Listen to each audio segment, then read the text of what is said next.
Hi students, welcome to text tutor academy. അപ്പോൾ നമ്മൾ ഇന്ന് ഡീൽ ചെയ്യാൻ പോകുന്ന ടോപ്പിക് എന്ന് പറയുന്നത് ദി ഫ്രഞ്ച് റെവല്യൂഷൻ ആണ്. അപ്പോൾ എന്താണ് ഫ്രഞ്ച് റെവല്യൂഷൻ എന്ന് നമുക്ക് നോക്കിയാലോ? Okay. On the morning of 14th July 1789, the city of Paris was in a state of alarm. എപ്പോഴാണ് ഈ ഫ്രഞ്ച് റെവല്യൂഷന്റെ തുടക്കം എന്ന് നമുക്ക് നോക്കിയാലോ? It is on the morning of 14th July 1789. അങ്ങനെ 14th July 1789 രാവിലെ the city of Paris, പാരീസിലാണ് French revolution നടക്കുന്നത് നമുക്കൊക്കെ അറിയില്ലേ? In a state of alarm, എല്ലാവരും എന്താണ് നടക്കാൻ പോകുന്നത് എന്നുള്ളതിൽ ഇങ്ങനെ അലേർട്ടായി ഇരിക്കുകയാണ് കേട്ടോ മക്കളെ. സെക്കൻഡ് പോയിന്റ് നോക്കിക്കേ. The king had commanded troops to move in the city. അങ്ങനെ ഈ കിങ്ങിന്റെ നേതൃത്വത്തിൽ അന്ന് ഫ്രഞ്ച് ഭരിച്ചുകൊണ്ട് രാജാക്കന്മാരായിരുന്നു. അപ്പൊ കിങ് എല്ലാ കിങ്ങിന്റെ മിലിറ്ററി ട്രൂപ്സിനൊക്കെ അറേഞ്ച് ചെയ്ത് നിർത്തിയിരിക്കുകയാണ് വാറിന് വേണ്ടിയിട്ട്.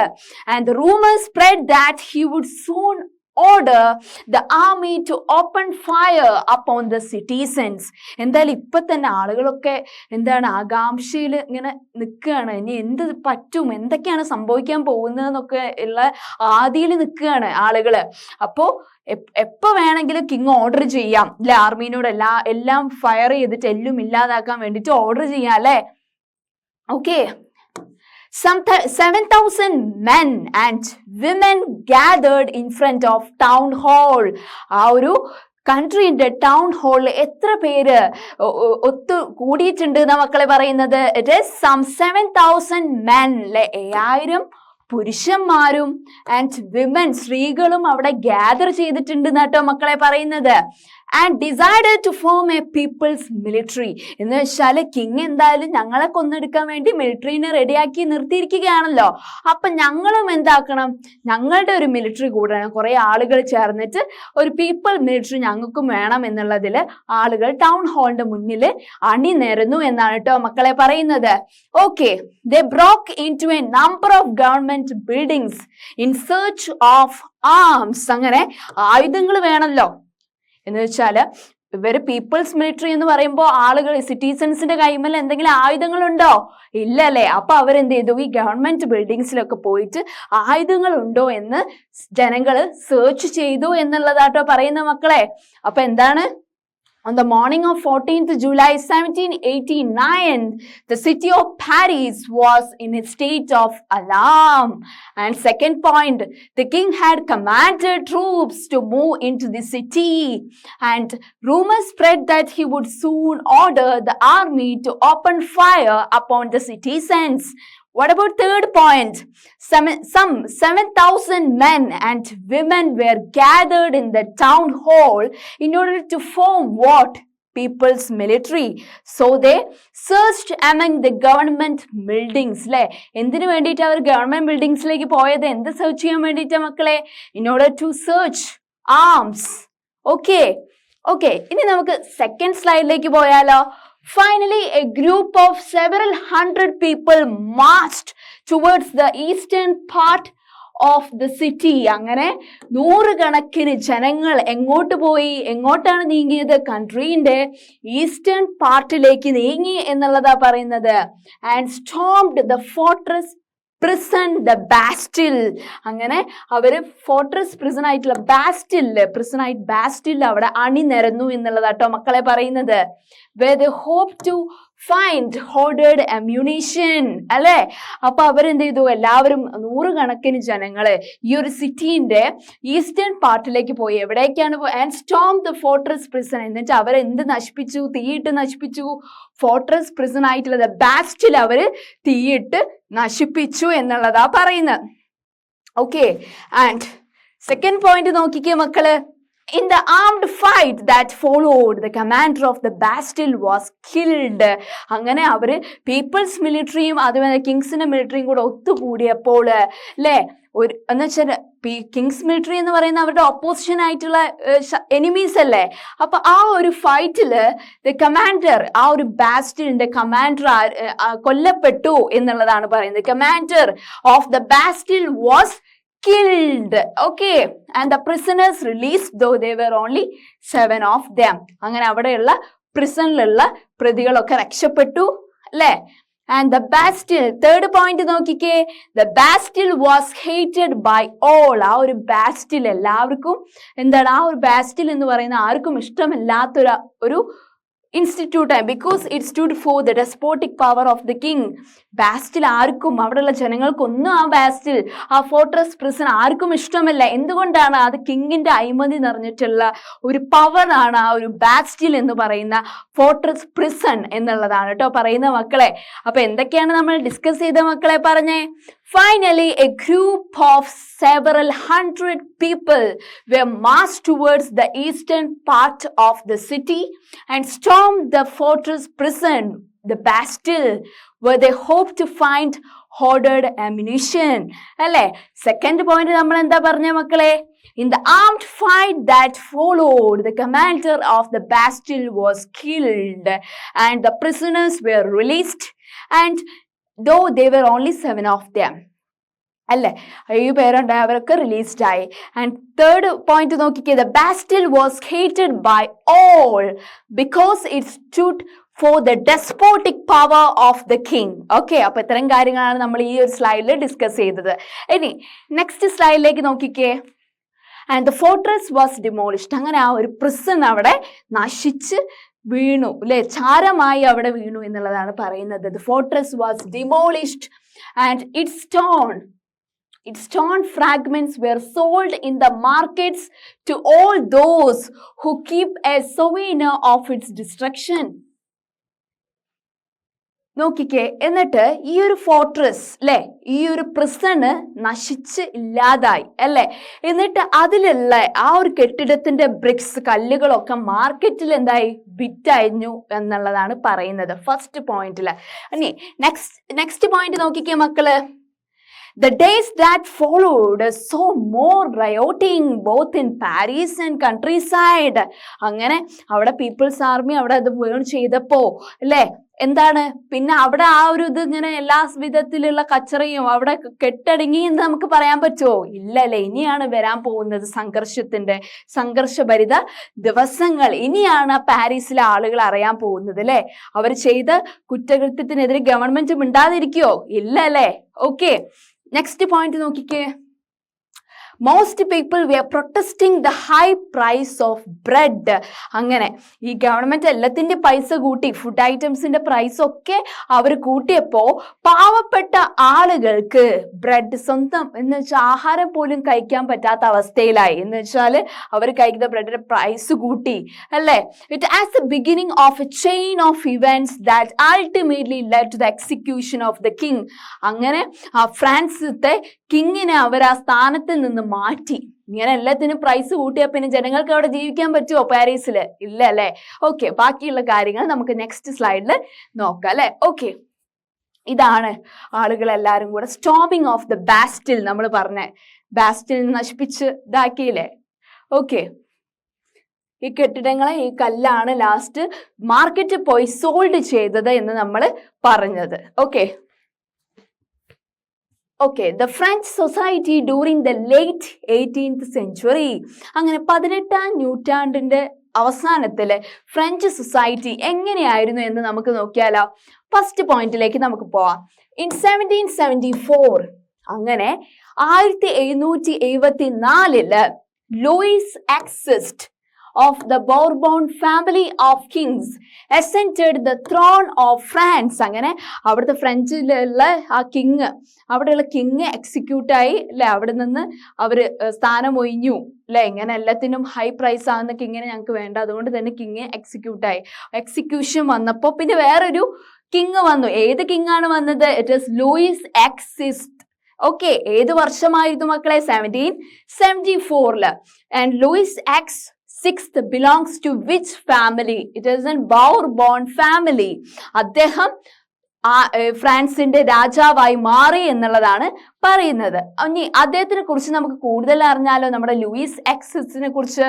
Okay, he was 20 years old. ആകെ 20 വയസ്സ് മാത്രം പ്രായമുള്ള ഒരു ചെറുപ്പക്കാരനാണ് ആര്? Louis exist. Okay, and married to Austrian princess Maria Antoinette. Okay, അദ്ദേഹം ആരെയാണ് മാരി ചെയ്തത്? ഓസ്ട്രിയൻ പ്രിൻസസ് ആയിട്ടുള്ള Mary and it is Maria ആന്റോയിനെറ്റിനെയാണ് ആര് മാരി ചെയ്തത്? ലൂയിസ് എക്സിസ്റ്റ് മാരി ചെയ്തത്. Okay, what about third point നോക്കിക്കേ. Upon his accession the new king found an empty treasury. അങ്ങനെ ഇദ്ദേഹം സ്ഥാനമേൽക്കുകയാണ്. ലൂയിസ് എക്സിസ്റ്റ് ഫ്രാൻസിന്റെ രാജാവായി സ്ഥാനമേൽക്കുമ്പോൾ അവരുടെ ട്രഷറിയിൽ ഒരു അണ പൈസ പോലുമില്ല എന്നുള്ളതാണ്. എംപ്റ്റി ട്രഷറി ആയിരുന്നു. Okay, long years of war had drained the financial resources of France. ഇങ്ങനെ കുറെ വർഷം ഇങ്ങനെ വാർ തന്നെയായിരുന്നല്ലോ പ്രീവിയസ് കിങ്ങിന്റെ ലീഡർഷിപ്പില്. അത് അവരുടെ ട്രഷറി ഫുള്ളും എംപ്റ്റി ആക്കി എന്നുള്ളതാട്ടോ മക്കളെ പറയുന്നത്. Added to this was the cost of maintaining an extravagant court at the immense palace of Versailles. എന്ന് വെച്ചാല് എല്ലാ വിധത്തിൽ എക്സ്ട്രാ വാഗന്റ് കോർട്ടൊക്കെയാണ് മേക്ക് ചെയ്തത്. അതിനൊക്കെ കുറെ പൈസ ചെലവിട്ടിട്ടുണ്ട്. Okay, at the immense palace of വേഴ്സെയിൽസിലുള്ള പാലേസിന് വേണ്ടിയിട്ടുള്ള കുറെ പൈസ അല്ലെ, പ്രീവിയസ് കിങ്ങിന്റെ ലീഡർഷിപ്പിൽ കൂടുതലൊക്കെ പൈസ എടുത്തത് കൊണ്ട് ട്രഷറി, പുതിയ കിങ് അവിടെ സ്ഥാനമേൽക്കുമ്പോൾ ട്രഷറിയിൽ ഒന്നുമില്ല അല്ലെ. ഓക്കെ, നെക്സ്റ്റ് സ്ലൈഡിലേക്ക് പോയാലോ. This is the 3 estate of French society. French society 3 section ആയിട്ടാണ് ആളുകളെ തരം തിരിച്ചിട്ടുള്ളത്. എന്തൊക്കെ സെക്ഷൻ ആയിട്ടാ മക്കളെ? It is clergy. First one എന്താണ്? ക്ലർജി ആണ് അല്ലെ. സെക്കൻഡ് വൺ ഇവനാണ് ഫസ്റ്റ് പൊസിഷനിൽ അല്ലെ, ഫസ്റ്റ്. അപ്പോ സെക്കൻഡ് വൺ ആരാണ് മക്കളെ? It is nobility. നൊബിലിറ്റി ആണ്, കിങ് അല്ലെ, എല്ലാവരും. പിന്നെ എവരി വൺ എൽസ്, എല്ലാ വിധത്തിലുള്ള ലോവർ ക്ലാസ്സസ്, അതുപോലെ തന്നെ പുവർ പീപ്പിൾ, കോമൺ പീപ്പിൾ ആണ് എവരി വൺ എൽസിൽ ഉണ്ടാവുക. Okay, okay, next one. അപ്പൊ നമ്മൾ ക്ലർജി എന്ന് പറയുമ്പോൾ സെയിൻസ് ഒക്കെ ഫസ്റ്റ് പൊസിഷനിൽ വരും. സെക്കൻഡിൽ നൊബിലിറ്റിയിൽ അല്ലെ ക്ലർജി, സെയിൻസ് ഒക്കെ വരും. Saints, pop. ഓക്കെ, നൊബിലിറ്റിയിൽ അല്ലേ കിങ് ഒക്കെ വരും, കിങ്. Okay, next one. ഇനി നമ്മുടെ ലൂയിസ് എക്സിസ്റ്റ് എന്ന ഫ്രഞ്ച് പുതിയ രാജാവിന്റെ എന്തൊക്കെയാണ് പോളിസീസ് ഒക്കെ എന്ന് നമുക്ക് ഡീറ്റെയിൽ ആയിട്ട് നോക്കാം. Okay, under Louis X France helped the 13 American colonies to gain their independence from the common enemy Britain. Okay, ഈ ലൂയിസ് എക്സിസ്റ്റ് എന്ന് പറയുന്ന നമ്മുടെ പുതിയ ഫ്രഞ്ചിന്റെ രാജാവാണ്. ആരെ രക്ഷിച്ചത്? 13 അമേരിക്കൻ കോളനീസ്, 13 അമേരിക്കൻ കോളനീസിനെ ഈ ബ്രിട്ടീഷുകാരുടെ ഭരണത്തിൽ നിന്ന് രക്ഷിച്ചത് ആരാണ് മക്കളെ? അത് ലൂയിസ് എക്സ് ആണ്. ഓക്കെ, നെക്സ്റ്റ് പോയിന്റ് നോക്കിക്കേ. The war added more than a million lives to a debt that had already risen to more than 2 billion lives എന്നാണ് പറയുന്നത്. ഈ വാർ കൊണ്ട് കുറെ ആളുകളുടെ ജീവിതം കടക്കെണിയിലായി അല്ലെ. അതുപോലെ തന്നെ ആ കടക്കണി കൂടി അല്ലെ, കുറെ ആളുകളുടെ ജീവിതം കടക്കണിയിലാക്കി അല്ലെ എന്നുള്ളതാണ് പറയുന്നത്. Lenders who gave the state credit now begin to charge 10% interest on loans. എന്താണ് അവര് ലെൻഡേഴ്സ് ഒക്കെ ഇങ്ങനെ പലിശക്ക് പൈസ കൊടുക്കുന്നുണ്ട്. പക്ഷെ ഇപ്പൊ ആ പൈസയുടെ മുകളിൽ ഒരു 10% ഇൻട്രസ്റ്റ് കൂടെ ഇട്ടിരിക്കുകയാണ്. ഓക്കെ, പിന്നെ അപ്പൊ എന്തൊക്കെയാണ് നമ്മൾ ഡിസ്കസ് ചെയ്തത് മക്കളെ? It is first point, under Louis exist France helped 13 American colonies to gain their independence from the common enemy Britain. Okay, next point, the war added more than million lives to debt.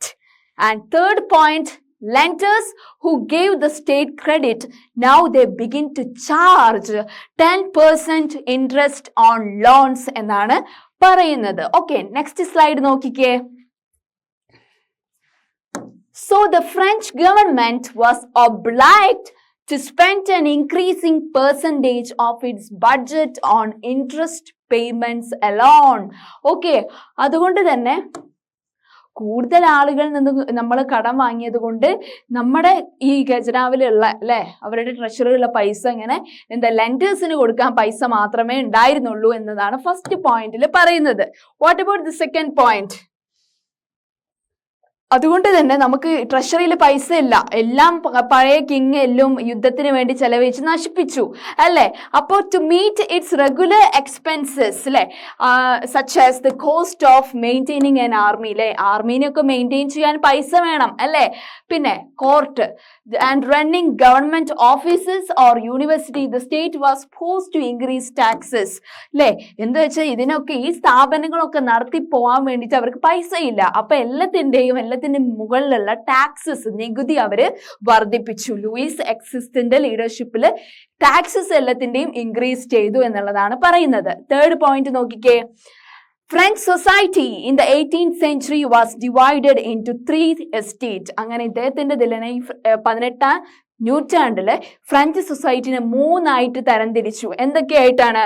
It is first one, നമുക്ക് 3 estate, അതാണ് clergy, nobility and everything else, the common men. Okay, അതാണ് പറയുന്നത്. അപ്പൊ എന്തൊക്കെയാണ് നമ്മൾ പറഞ്ഞത്? So the French government was obliged to spend increasing percentage of its budget, and second point, to meet its regular expenses such as cost of maintaining an army and the court and running government offices or universities, the state was forced to increase taxes. What about third point? The French society in the 18th century was divided into 3 estates. Which are they? പറഞ്ഞേ മക്കളെ, French society ആ ഒരു 3 എസ്റ്റേറ്റിന്റെ പേരുകൾ പെട്ടെന്ന് പറഞ്ഞേ. It is first one is nobility. ആണോ? It is first one clergy, and second one nobility, and third one is everyone else അല്ലെ. Common men ഒക്കെ അതിൽ ഇൻക്ലൂഡഡ് ആവും. ഇനി നെക്സ്റ്റ് സ്ലൈഡ് നോക്കിക്കേ. ആ ഒരു ഫ്രഞ്ച് പോപ്പുലേഷന്റെ 90% ആരാണ് നമുക്ക് നോക്കിയാലോ? ഇറ്റ് ഈസ് പെസൻസ് ആണ് അല്ലെ. പെസൻസ് made up about 90% of the population. Okay, however only a small number of them on the land they cultivated. അതില് ഈ 90% ഓഫ് പോപ്പുലേഷൻ ഫ്രഞ്ച് സൊസൈറ്റിയിലെ 90% ആളുകളും പെസൻസ് ആണെന്ന് നമ്മൾ പറഞ്ഞില്ലേ. അപ്പൊ അതിൽ കുറച്ച് പേർക്ക് മാത്രമേ സ്വന്തമായിട്ട് എന്തുള്ളൂ, ലാൻഡ് ഉള്ളൂ, കൾട്ടിവേറ്റ് ചെയ്യാൻ വേണ്ടിയിട്ട്, കൃഷി ചെയ്യാൻ വേണ്ടിയിട്ട് കുറച്ച് പേർക്ക് മാത്രമേ ഉള്ളൂ സ്വന്തമായിട്ട് കൾട്ടിവേറ്റ് ചെയ്യാനുള്ള ലാൻഡ് ഉള്ളത് എന്നാണ് പറയുന്നത്. ഓക്കെ, നെക്സ്റ്റ് പോയിന്റ് നോക്കിക്കേ. About 60% of land was owned by, ഇതിൽ 60% ലാൻഡും ആരുടെ കയ്യിലാന്ന് പറയുന്ന മക്കളെ? It was owned by nobles അല്ലെ. Owned by nobles. Church, nobles എന്ന് പറയുമ്പോൾ കിങ് അല്ലെ, കിങ്ങിന്റെ കൈമലാണ്. പിന്നെ ചേർച്ച്, സെയിൻസ്, പോപ്പിന്റെ കൈമലും, അതുപോലെ തന്നെ and rich members of third എസ്റ്റേറ്റിലുള്ള, തേർഡ് എസ്റ്റേറ്റ് ബിലോങ് ചെയ്യുന്നുള്ള റിച്ച് മെമ്പേഴ്സിന്റെ കൈമലും ആണ് എന്നാണ് പറയുന്നത്. ഓക്കെ, തേർഡ് പോയിന്റ് നോക്കിക്കേ മക്കള്. The members of the first 2 estates, that is clergy and nobility, enjoyed certain privileges by birth. അല്ലെ, നമുക്കറിയാം ഈ ക്ലർജി അല്ലെ, ക്ലർജിയിലുള്ള ഈ സെയിൻസും അതുപോലെ തന്നെ പോപ്പും ഒക്കെയാണ് കൂടുതൽ പ്രിവിലേജസ് ജനിക്കുമ്പോൾ തന്നെ കിട്ടിപ്പോരുന്നത് അല്ലെ. അതുപോലെ തന്നെ രാജാക്കന്മാരും അല്ലെ, ജനിക്കുമ്പോൾ തന്നെ എല്ലാ പ്രിവിലേജസും കിട്ടി വളർന്നവരാണ് ഇവര് രണ്ടുപേരും, ക്ലർജിയും അതുപോലെ തന്നെ ആരും മക്കളെ, നൊബിലിറ്റിയും അല്ലെ. അപ്പൊ എന്തൊക്കെയാണ് നമ്മൾ ഈ ഒരു സ്ലൈഡിൽ ഡിസ്കസ് ചെയ്ത് ഒന്നും കൂടെ നമുക്ക് പറയാം അല്ലെ. The peasants made up about 90% of the population. However, only a small number of them on the land they cultivated. What about second point? About 60% of the land was owned by nobles, the church, and other rich members of the estate. Okay. Other rich members of the third estate. Okay, third point, the members of the first 2 estates, that is clergy and nobility, enjoyed certain privileges by birth. Okay, next slide. എന്ന് വെച്ചാൽ ഈ രണ്ട് ഭാഗങ്ങൾ, ക്ലേർജി ആയിക്കോട്ടെ nobles ആയിക്കോട്ടെ, ദേ വർ exemption from paying taxes. അവർക്ക് taxes അടയ്ക്കേണ്ട ആവശ്യം വരുന്നില്ല. ആർക്കൊക്കെ? ഈ ക്ലേർജീസിനും അല്ലെ, ക്ലേർജിക്കും അതുപോലെ തന്നെ നൊബിലിറ്റി, ഈ സെക്ഷൻസിന് ടാക്സ് അടയ്ക്കേണ്ട കാര്യമില്ല. What about second point? The nobles further enjoyed the feudal privileges. അല്ലെ, ഈ നോബിൾസ് ആയിരിക്കും എല്ലാ വിധത്തിലും ലാൻഡ് ലോഡ്സ് ആയി മാറുന്നത്. അതുപോലെ തന്നെ ഫ്യൂഡൽ ആയിട്ടുള്ള എല്ലാ പ്രിവിലേജസും അവർ അനുഭവിക്കുന്നു. അല്ലെ, this included feudal dues which they extracted from peasants. പെസൻസിന്റെ കയ്യിൽ നിന്ന് വാങ്ങുന്ന ടാക്സസ് അല്ലെ, റവന്യൂസ് ഒക്കെ ആരാണ് അനുഭവിക്കുന്നത് മക്കളെ? ഈ നോബിൾസ് ആണ് അല്ലെ. Okay, what about third point? And peasants were obliged to render services to the lord. ഈ peasants എന്ന് പറയുന്നവര് അല്ലെ, അവരാണ് കൾട്ടിവേറ്റേഴ്സ് ആയിട്ട് ഈ ലാൻഡ് ലോഡ്സിന്റെ അണ്ടറിൽ വർക്ക് ചെയ്യുന്നവർ അല്ലെ. അപ്പൊ അവരെന്ന് പറയുമ്പോൾ എപ്പോഴും എന്താണ്, ഈ ഒരു ലാൻഡ് ലോഡ്സിന്റെ കീഴിൽ വർക്ക് ചെയ്യാൻ നിർബന്ധിതരായി നിൽക്കുന്നവരാണ് ആര് മക്കളെ? ഇറ്റ് ഇസ് പെസൻസ് അല്ലെ. Okay, and they have to, ആ ഒരു എന്താ പറയാ ഫീൽഡിൽ മാത്രം അവർക്ക് വർക്ക് ചെയ്താൽ മതിയോ? അല്ല അല്ലെ, they should work in his house and is to serve in the army. ആർമിയിൽ അവർ പങ്കെടുക്കണം. And also participate in building roads build ചെയ്യുമ്പോൾ അതിലും കൺസ്ട്രക്ഷൻ വർക്കേഴ്സ് ആയിട്ട് ആര് പോണം മക്കളെ? നമ്മുടെ പെസൻസ് പോണം അല്ലെ. അപ്പൊ എന്തൊക്കെയാണ് പറഞ്ഞത്? The most important of these was exemption from paying taxes to the state. ആരാണ് അതില്? നമ്മളെ 3 എസ്റ്റേറ്റിനെ കുറിച്ച് പറഞ്ഞു. അതിൽ ഏത് 2 എസ്റ്റേറ്റിനാണ് exemption from paying taxes to the state വരുന്നത്? It is nobles and clergies. Okay, and second point, the nobles further enjoyed the feudal privileges, and this include എന്തൊക്കെ privileges ആണ് മക്കളെ ഈ ഒരു nobles enjoy ചെയ്യുന്നത്? It is feudal dues which they extracted from the peasants. Okay, and third point, peasants were obliged to render services to the feudal lords in fields and in building roads. Okay, and in their house. Okay, അപ്പൊ ഇത്തരം കാര്യങ്ങളാണ് നമ്മൾ ഈ ഒരു സ്ലൈഡിൽ discuss ചെയ്തത്. ഇനി next സ്ലൈഡിലേക്ക് നമുക്ക് പോയാലോ? ഓക്കെ, അപ്പോ ഈ ലാൻഡ് ലോഡ്സ് മാത്രമാണോ ഈ ഒരു പെസൻസിന്റെ കയ്യിൽ നിന്ന് റവന്യൂ ടാക്സ് വാങ്ങുന്നത്? അല്ല അല്ലെ. പിന്നെ ആരാണ്? The church too extracted its share of taxes. എന്ന് വെച്ചാൽ ഈ ഒരു ചേർച്ച് ഇവരുടെ കൈമെന്ന്, പെസൻസിന്റെ കൈമെന്ന് വാങ്ങുന്ന ടാക്സിന് പറയുന്ന പേരെന്താണ്? It is tithes. Okay, it is tithes from the peasants. And finally all members of third estate had to pay taxes to the state. അങ്ങനെ തേർഡ് എസ്റ്റേറ്റിലുള്ള എല്ലാ വിഭാഗക്കാരും സ്റ്റേറ്റിന് ടാക്സസ് അടയ്ക്കണം എന്നുള്ള നിയമവും വന്നു. ഓക്കെ, പിന്നെ സെക്കൻഡ് പോയിന്റ് നോക്കിക്കേ. This included a direct tax.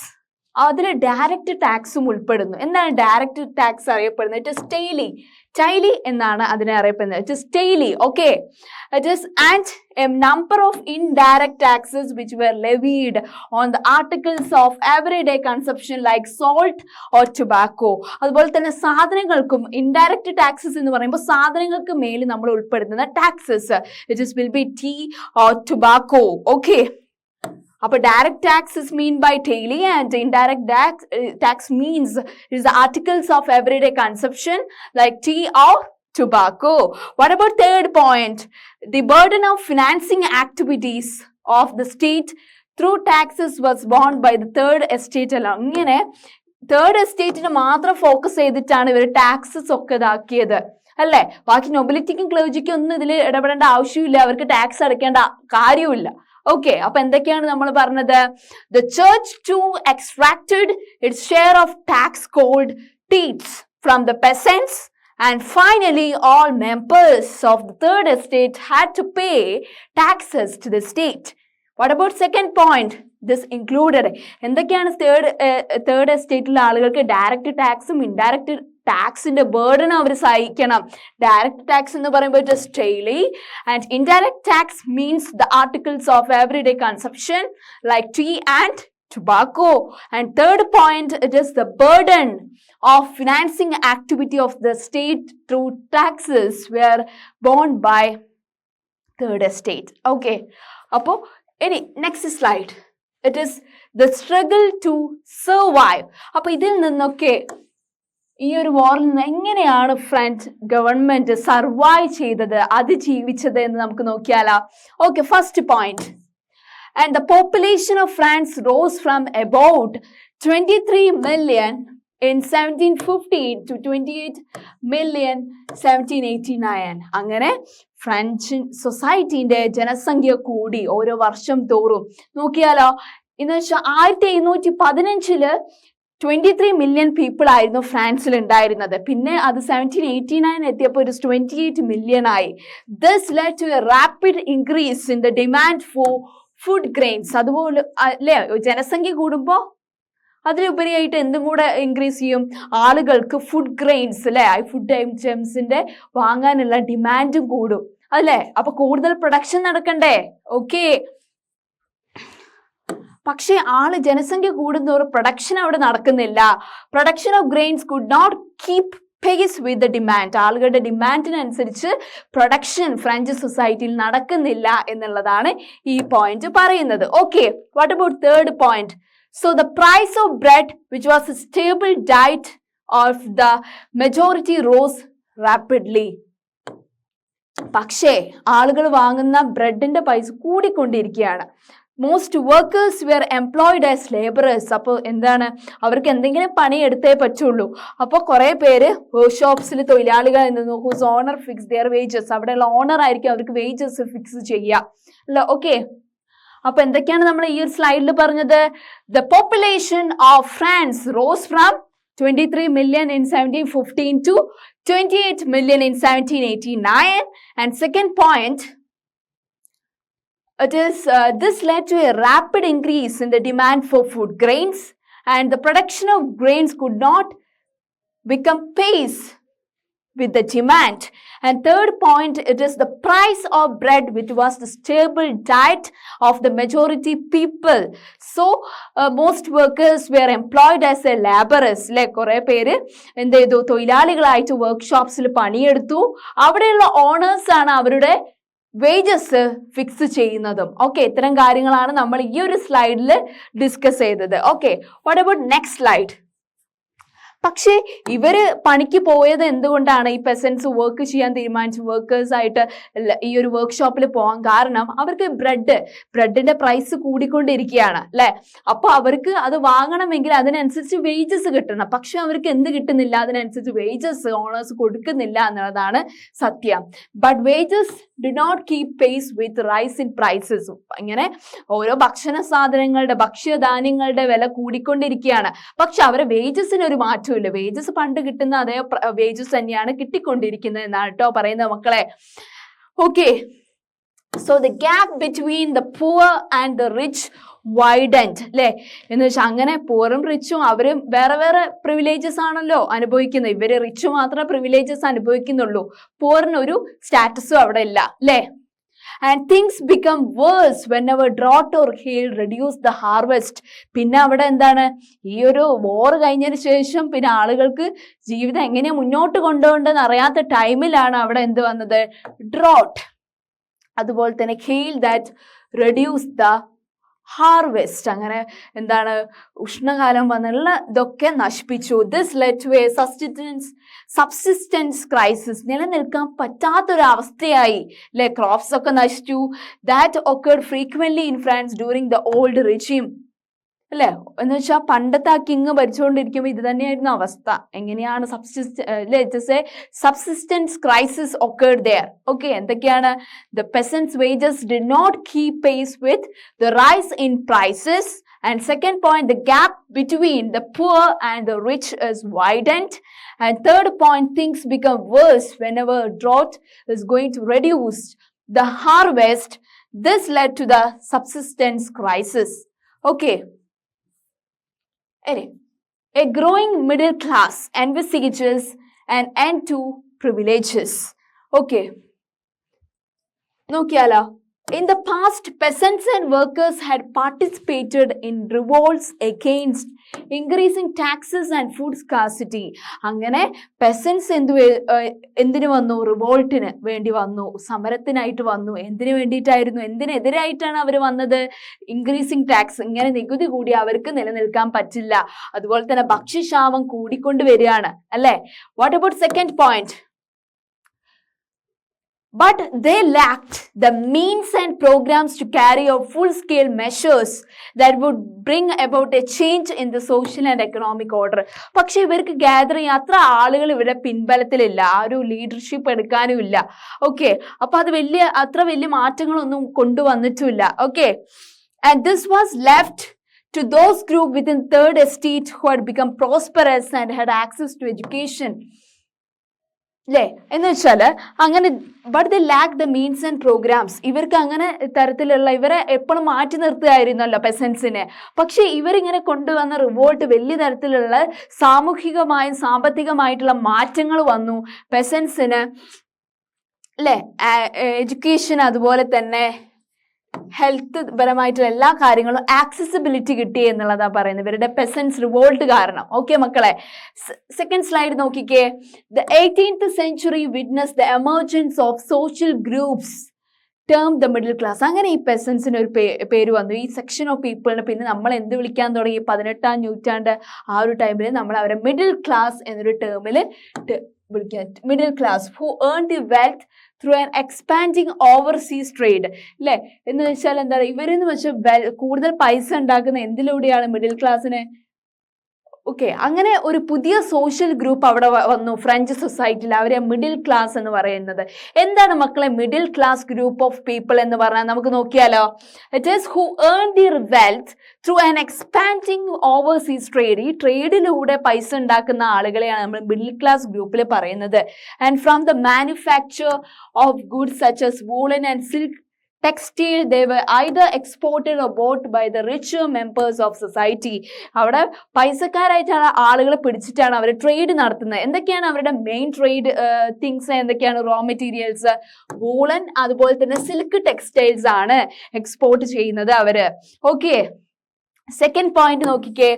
In addition to merchants and manufacturers, the third estate included professions such as lawyers or administrative officials. അല്ലേ? അങ്ങനെ മെർച്ചൻസ് ആയിട്ടും മാനുഫാക്ചേഴ്സ് ആയിട്ടും തേർഡ് എസ്റ്റേറ്റിലെ ആളുകളുണ്ട്. പിന്നെ അവർ എന്തിലേക്കും കൂടെ പോയി? ലോയേഴ്സ് ആയിട്ടും അഡ്മിനിസ്ട്രേറ്റീവ് ഒഫീഷ്യൽസ് ആയിട്ടും ഈ middle class group of people മാറി എന്നുള്ളതാണ് പറയുന്നത് അല്ലേ? മെർച്ചൻസ് ആയിട്ടും മാനുഫാക്ചേഴ്സ് ആയിട്ടും അവർ തേർഡ് എസ്റ്റേറ്റിലുള്ള ആളുകൾ നിലനിന്നു. ഇപ്പൊ ലോയേഴ്സും അഡ്മിനിസ്ട്രേറ്റീവ് ഒഫീഷ്യൽസിൽ വരെ ഇവരിലുള്ള ആളുകൾ ഇൻക്ലൂഡഡ് ആയി എന്നുള്ളതാണ് പറയുന്നത്. അപ്പൊ എന്തൊക്കെയാണ് പറയുന്നത്? The 18th century witnessed the emergence of social groups termed as middle class who earned their wealth through an expanding overseas trade and the manufacture of goods such as woolen and silk textile. They was either exported by the support of rich families in the society. And second point, in addition to merchants and manufacturers, the third estate included professions such as lawyers and administrative officials. അപ്പൊ ഇത്തരം കാര്യങ്ങളാണ് ഈ ഒരു സ്ലൈഡിൽ നമ്മൾ discuss ചെയ്തത്. ഇനി next സ്ലൈഡിലേക്ക് പോയാലോ. Okay, all of this were educated and believed that no group in society should be privileged by birth. അപ്പൊ ഈ മിഡിൽ ക്ലാസ്സിലുള്ള ആളുകള് ബിലീവ് ചെയ്തു എന്താണ്? അവരിനി പറഞ്ഞു ഇനി ആരും ജനിക്കുമ്പോൾ തന്നെ എല്ലാ പ്രിവിലേജസും കിട്ടി വളരരുത്. ഓക്കെ, അതുകൊണ്ട് ഇതിലുള്ള ആളുകൾ എന്ന് പറയുമ്പോൾ എഡ്യൂക്കേറ്റഡ് ആയിട്ടുള്ള ആളുകൾ. അപ്പൊ അവർ ചിന്തിച്ചു ഇനിയിപ്പോ എല്ലാ പ്രിവിലേജസും കിട്ടി വളരുന്ന ഒരു സെക്ഷൻ നമുക്ക് വേണ്ട എന്നുള്ളത്.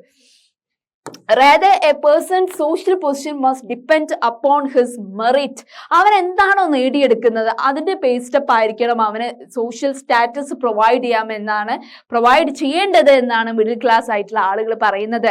Okay, and this ideas envisaging a society based on freedom. ഇവർ പറയുന്ന ഐഡിയാസ് എന്ന് പറയുമ്പോൾ ആ ഒരു സൊസൈറ്റി എങ്ങനെയായിരിക്കും? എല്ലാവർക്കും ഫ്രീഡം ഉള്ള ഈക്വൽ ലോസ്, എല്ലാവർക്കും ഈക്വൽ ആയിട്ട് ലോസ് ഉള്ള, പുവറിനും റിച്ചിനും വേറെ വേറെ ലോസ് അല്ല ഇവർ പറയുന്നത്, ഈക്വൽ ലോസ് ആണ്. ആൻഡ് ഓപ്പർച്യൂണിറ്റീസ് ഫോർ ഓൾ, എല്ലാവർക്കും ഈക്വൽ ആയിട്ടുള്ള ഓപ്പർച്യൂണിറ്റീസ് കൊടുക്കുക. അത് എഡ്യൂക്കേഷൻ ആയിക്കോട്ടെ, ജോബ്സ് ആയിക്കോട്ടെ, അല്ലെ? Okay, it were the ideas put forward by, ഇങ്ങനെയുള്ള ഐഡിയാസ് ഒക്കെ ആരാണ് കൊണ്ടുവന്നത്? നമ്മുടെ പൊളിറ്റിക്കൽ ഫിലോസഫേഴ്സ് ആയിട്ടുള്ള John Locke, Jean Jacques Rousseau ഉള്ള ആളുകളാണ്, ഇങ്ങനെയുള്ള ഫിലോസഫേഴ്സ് ആണ് ഇങ്ങനെയുള്ള ഐഡിയാസ് കൊണ്ടുവന്നത്.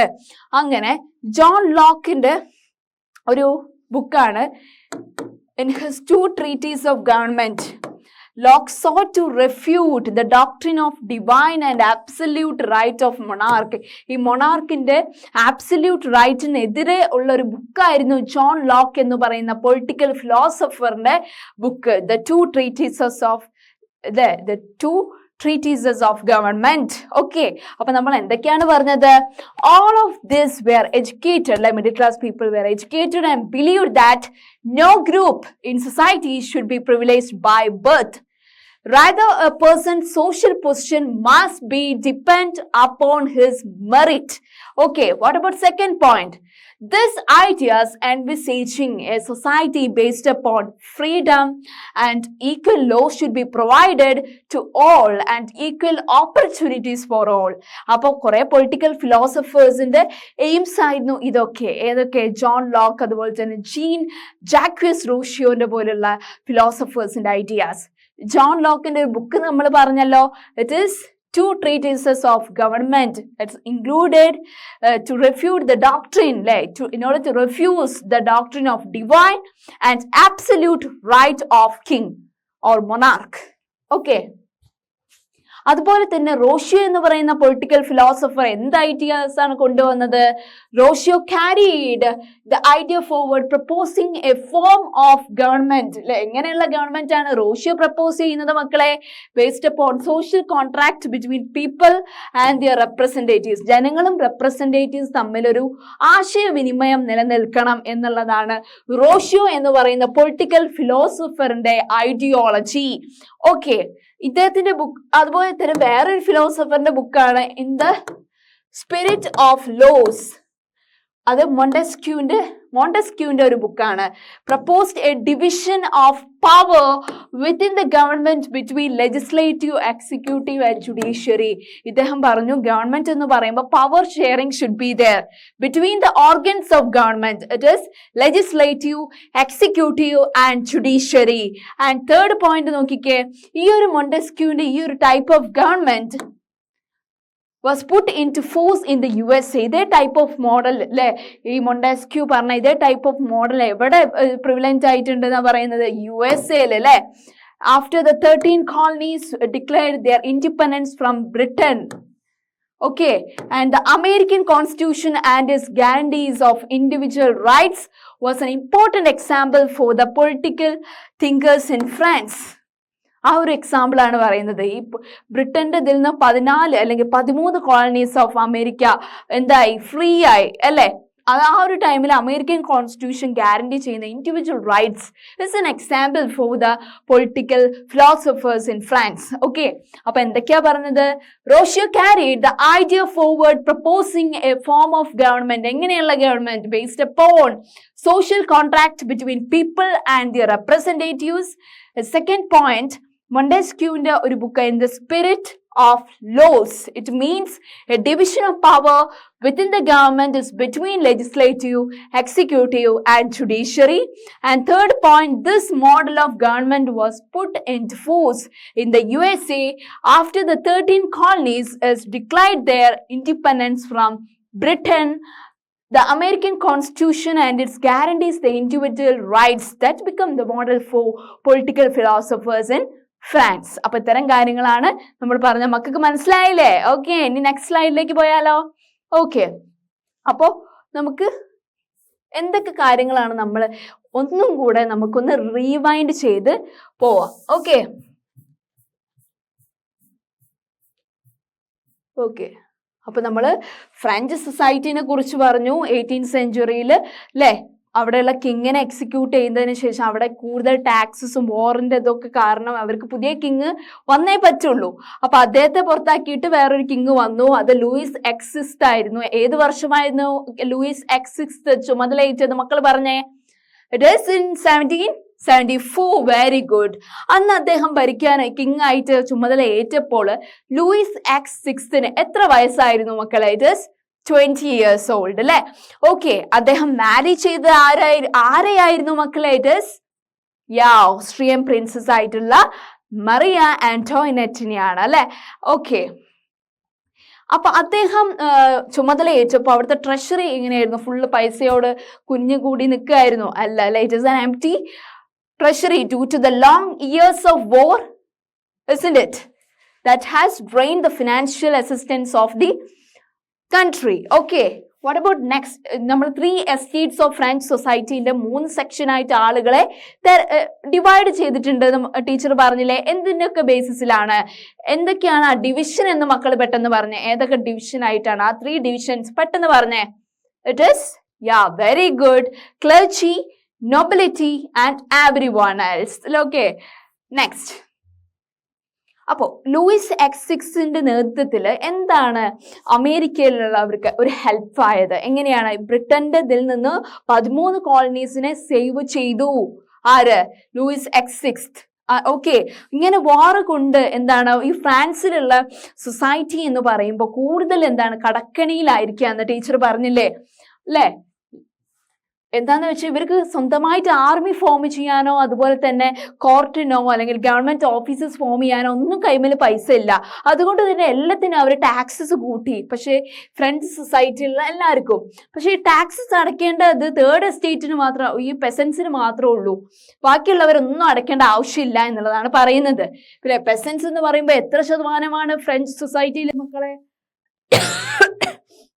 It is 90% of population. Only a small number of them is on the land they cultivated. In 90 population of people, 90% of population പെസൻസ് എന്ന് പറയുന്നത് 90% ആളുകളാണ് എന്നുള്ളതാണ് പറയുന്നത്. അതിൽ 90% ആളുകൾ ഉണ്ടെങ്കിൽ എല്ലാവരുടെ കയ്യിലും ലാൻഡ് ഉണ്ടോ മക്കളെ? ഇല്ല അല്ലേ? കുറച്ച് പേരുടെ കയ്യിൽ മാത്രമേ ഉള്ളൂ. അതുപോലെ തന്നെ 60% ഓഫ് ലാൻഡ്, ആ ഒരു ഫ്രഞ്ച് കൺട്രി 60% ഓഫ് ലാൻഡ് ആരുടെ കയ്യിലാന്ന് പറയുന്നത്? It is nobles and church, അവരുടെ കയ്യിലാണെന്നാണ് പറയുന്നത്. എല്ലാ വിധത്തിലുള്ള പ്രിവിലേജസ് ഒക്കെ ജനിക്കുമ്പോൾ തന്നെ അനുഭവിക്കുന്നത് ഏത് 2 എസ്റ്റേറ്റ് ആണ് മക്കളെ? It is clergy and nobility. Okay. Next one. പിന്നെന്താണ്? ഈ നോബിൾസ് എന്ന് പറയുമ്പോൾ അവർക്ക് ഫ്യൂഡൽ ഡ്യൂസ് കറക്റ്റ് ആയിട്ടുള്ള റവന്യൂ പെസൻസിന്റെ കയ്യിൽ കിട്ടും. അതുപോലെ തന്നെ പെസൻസിന് എന്തൊക്കെ സർവീസസ് അവർക്ക് വേണ്ടി ചെയ്തു കൊടുക്കേണ്ടി വരും? വീടുകളുടെ പണിയെടുത്ത് കൊടുക്കേണ്ടി വരും. അതുപോലെ തന്നെ റോഡ് കൺസ്ട്രക്ഷൻ, അതിന് കുറെ ആളുകൾ അതിന് പോകും. അതുപോലെ തന്നെ ആർമി അതിൽ പോവും അല്ലേ? പിന്നെന്തൊക്കെയാ മക്കളെ പറഞ്ഞത്? ഈ ചേർച്ച് പലതരത്തിലുള്ള ടാക്സസ് ആളുകളുടെ കയ്യിൽ നിന്ന് വാങ്ങുമെന്ന് ടീച്ചർ പറഞ്ഞില്ലേ? അതിന് പറയുന്ന ടേം എന്താണ് മക്കളെ? ഇറ്റ് ഈസ് tax അല്ലെ? It is tithes. Okay. And direct ടാക്സിന് പറയുന്ന മറ്റൊരു പേര് എന്തായിരുന്നു മക്കളെ? ഇറ്റ് ഈസ് പറഞ്ഞേ. It is taille. Okay. And കൂടുതലായിട്ട് ഇൻഡയറക്റ്റ് ടാക്സ് എന്തിനൊക്കെയാണ്? നമ്മുടെ ബേസിക് ഐറ്റംസ് ആയി ടീ ഓർ അതുപോലെ തന്നെ ടുബാക്കോ പോലുള്ള എവറിഡേ കൺസപ്ഷൻ ആയിട്ടുള്ള തിങ്സിനാണ് ഇൻഡയറക്റ്റ് ടാക്സ് ചുമത്തുന്നത്. ഓക്കെ. പിന്നെ ഈ ഒരു സ്ട്രഗിൾ സർവൈവ് ചെയ്യുന്നത് എങ്ങനെയൊക്കെയാണ്? ഓക്കെ. നോക്കിയാലോ? എന്ന് വെച്ചാൽ ഇവര് പോപ്പുലേഷൻ കൂടി വന്നപ്പോൾ, ഫ്രഞ്ചിലെ പോപ്പുലേഷൻ കൂടി വന്നപ്പോൾ ആളുകൾക്ക് എന്താണ് ഫുഡ് ഗ്രെയിൻസും പ്രൊഡക്ഷനും കൂടണമല്ലോ. അപ്പോൾ പക്ഷെ അത് രണ്ടും ഒരുമിച്ച് കൂടാത്തത് കൊണ്ട് കുറെ ആളുകൾ പെസൻസ് ഒക്കെ എന്ത് ചെയ്തു? ഇങ്ങനെ വർക്ക്ഷോപ്സിലൊക്കെ ലേബേഴ്സ് ആയിട്ട് പോയി. എന്ന് വെച്ചാൽ അവർക്ക് അവിടുന്ന് ഒരു വേജസ് കിട്ടുമല്ലോ, അതാവുമ്പോൾ അവർക്ക് എല്ലാം കൂടെ ഒത്തുകൂടി പോവാം എന്നുള്ളതിലാണ്. പക്ഷേ ഈ ഒരു സാധനങ്ങളെ പ്രൈസ് കൂടി വരുന്നുണ്ട്, പക്ഷെ അവർക്ക് കിട്ടുന്ന പൈസ കൂടി വരുന്നില്ല അല്ലെ മക്കളെ? ഓക്കെ. അങ്ങനെ ഇത് വാറിന്റെ ശല്യം കൊണ്ട് ഇവർക്ക് ഇരിക്കാൻ പറ്റാത്ത ടൈമിലാണ് ഒരു ഇതൊക്കെ ഡ്രോട്ടൊക്കെ വന്നിട്ട് അവിടെയുള്ള ക്രോപ്സ് ഒക്കെ നശിച്ചു അല്ലേ? പിന്നെന്താണ്? ഒരു മിഡിൽ ക്ലാസ് ഫാമിലി, ആ ഒരു മിഡിൽ ക്ലാസ് ഗ്രൂപ്പ് അവിടെ ഫോം ചെയ്തു അല്ലെ? എങ്ങനെയാണ്?